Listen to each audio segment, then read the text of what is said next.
boys and girls. All right, today we are going to talk about the three different types of rocks. You're going to be going over in your OLS these three rocks. We're going to be doing a little bit in our classes, but I wanted to give you guys an opportunity past the things that they have in the OLS to really visualize not only what these rocks are, but how to tell the difference and how they even got that way. So the first rock we're going to consider is the sedimentary rock. The sedimentary rock is literally layers of sediment that have been squished together by pressure over years. This doesn't happen in a day. This doesn't happen in a year. We are talking about tens of hundreds of thousands of years of sand and gravel and other types of rocks that are just being squished on top of each other. One of the main characteristics that's typically easiest to identify sedimentary rock is the actual layers that you can see, the individual dark and light differences between the layers. If you've ever been anywhere like the Grand Canyon, as you're looking out over this vast hole in the ground, you can actually see the different color variations of the layers in the rock. And that's a fantastic explanation of a sedimentary rock and what it looks like. But let's see if we can make one. So here I have some Starburst. I know they have sugar in it. I'm not eating it. But I have a pink and a red, a yellow, and an orange. So I'm going to pretend like these layers are different layers of sediment. Things like gravel, pebbles, sand being whisked by. Think about how these layers get here. Typically, you're looking at water, you're looking at wind, so different kinds of weather components can bring just the right variations of sediments to stack, and the pressure begins to apply. So what I'm going to do is I'm going to wrap my four layers. I'm going to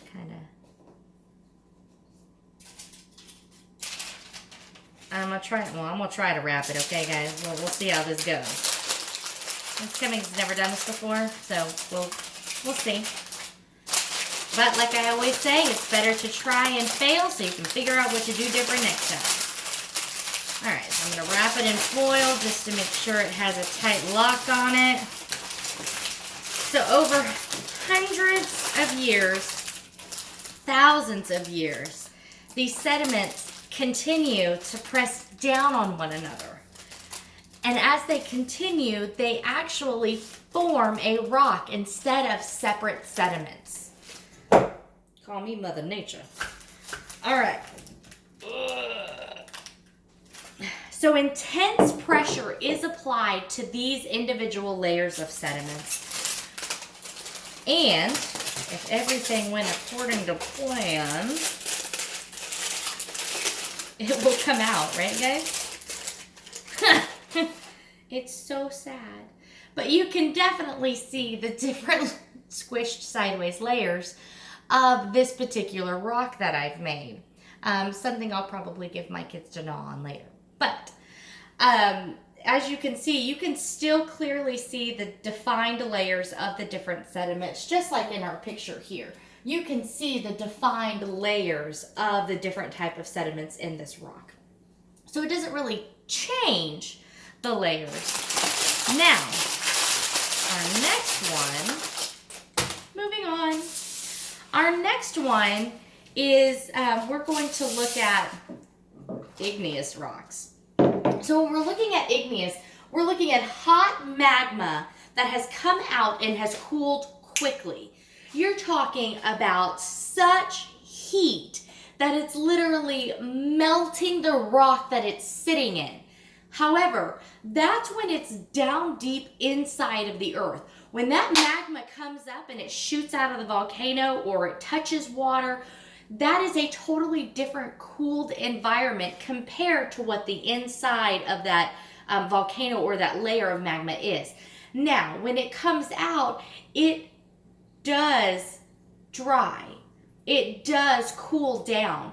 And that hardened rock that we are left with is that cooled igneous rock. And a lot of times you can tell the igneous rock because of how fast it's cooling from a hot temperature to a much cooler environment. It forms holes in the rock. A lot of times when you feel an igneous rock in your hand, it feels pretty light. So whenever you have a chance, take a sedimentary rock and take a igneous rock in your hand and kind of see if you can tell a difference just based on how it feels. Now, obviously, that would also depend on the size of the rock and things like that. But in general, these rocks are much lighter than other rocks that you might be used to. Part of that is how quickly that they are cooled once they come up to the surface. So what I'm going to do is I am going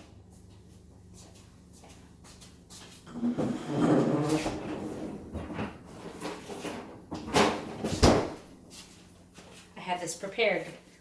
I'm going to take some of my Lily's chocolates. This I can't eat. It doesn't have sugar in it. And I'm going to pour it in this glass.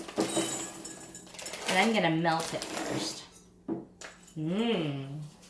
So I have my melted chocolate. You got to be really careful not to overcook it because it will burn and then it gets a little bit weird. So I've got my melted chocolate and it's erupting out of the volcano. Ah! But don't forget, I have my nice frozen dinosaur. So we pour the melted chocolate over it, simulating the hot magma running out of the volcano. And what we're going to do is we're going to let that magma sit for just a little bit because let's face it, it doesn't get cold right away. So we're going to set that aside. That's good stuff. While we set that one aside and let that harden, we're going to talk about our last one, which is metamorphic rock. Metamorphic rock is super cool because it used to be sedimentary or igneous rock. It actually morphs, metamorphic, it morphs from one of the rocks due to intense heat and or pressure. So then we get this cool like mixture thing going on.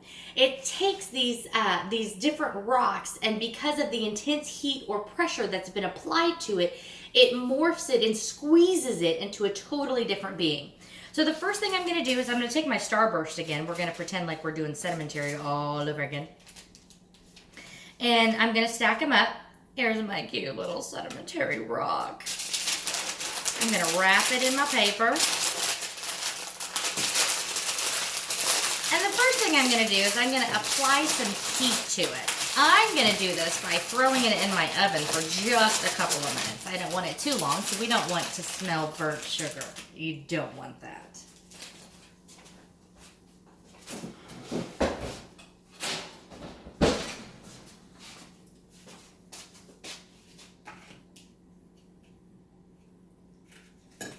Now, while that's in there, we've seen that my poor T-Rex has been covered with what is now becoming hardened chocolate. So that cold environment caused that hot liquid to start solidifying, which means to turn to a solid, due to the cold atmosphere and the cold nature of this particular rock. It's starting to come off in clumps. That's delicious though. So now what I'm going to do is we're going to wait just a few seconds and I'm going to go get our brand new metamorphic rock and I'm going to apply pressure to it just to show you what happens when it condenses after it's been heated.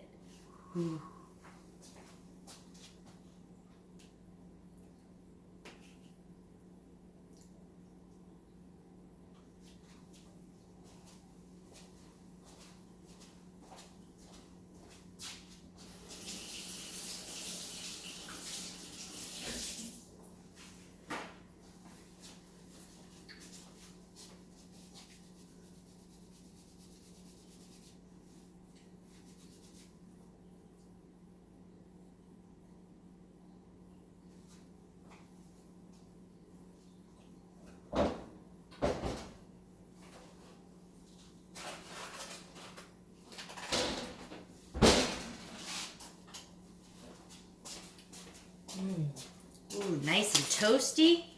Then Mother Nature. I'm going to squish it. Apply some pressure. Oh, that gave way a little bit easier than I thought it would. All right, so let's see what happens when we have heat and pressure applied. It's alive! That looks delicious, actually. Okay, so I'm going to try to get a good picture in here. So you see that our little Starburst candies have actually began to mold into each other. We're starting to get some overlap, some swirlage going on in here. Now, if I had melted it a little bit longer, we could probably see some of even more of that. But if you notice, a lot of the layers you can kind of see, just like in our picture back here, you could see that there were some layers at some point. But they're not as noticeable. They're not as bright and visible. They're actually starting to kind of smear into each other. And that's when you get some of these really beautiful swirl patterns and things like that. So, in review, our sedimentary rocks are layers of sediment squished together by pressure, intense, long-term pressure. Igneous rocks, they are made by hot magma that is cooled very quickly. A lot of times it will have holes in the rock due to the cooling process because the extreme temperature change doesn't allow it to kind of sit in like it does in a sedimentary rock. How they're all kind of nestled in together. The quick temperature change does not allow that to happen. So a lot of times you'll get a lot of different holes in here. Metamorphic rock can come from a sedimentary rock or an igneous rock, and whenever you apply pressure and or heat, depending on the kind of rock, because remember they were already made that way, but when you apply pressure and or heat together to one of these rocks, it can morph, metamorphic, it can morph into another beautiful creation. So as you guys are continuing with this lesson, I want you guys to think about the different kinds of rocks that you see. A lot of times when we think about rocks, we think of the boring gray pebbles that are outside, but there's so much more than that. So as you are continuing this lesson, I want you to think about other ideas to come up with on how to find these rocks. How do you think scientists find these rocks? How could you maybe get a closer look at these rocks? So if you guys have any questions, let me know. If not, I thank you for letting me babble to you for the last 10 minutes, and I look forward to seeing you in class.